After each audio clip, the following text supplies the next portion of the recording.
হলো বা তার একটু বেশি হবে, উনি বাড়িতে থাকতেই পাচ্ছেন না। কারণ হচ্ছে যে তার বিরুদ্ধে অনেকগুলো মামলা হয়েছে, আর বাসায় প্রায় সময়ই পুলিশি হয়রানি হচ্ছে।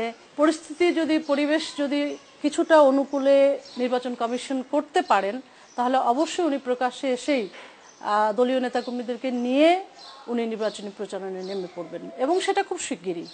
আর ঢাকা উত্তর সিটি কর্পোরেশনের মেয়র পদে নির্বাচনের জন্য মনোনয়নপত্র নিয়েছেন বিএনপি চেয়ারপারসনের উপদেষ্টা আব্দুল আউয়াল মিন্টু। তার নামে মামলা রয়েছে 18টি, তাকেও প্রকাশ্যে দেখা যাচ্ছে না অনেকদিন।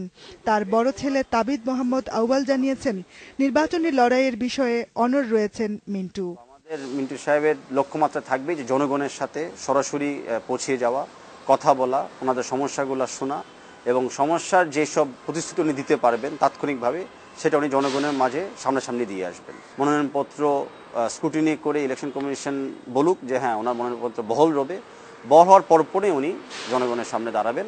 দুই প্রার্থীর পরিবারের সদস্যরা আশা করছেন, তাদের হয়রানি না করে গণতন্ত্রের স্বার্থে নির্বাচনের সুষ্ঠু পরিবেশ নিশ্চিত করবে সরকার।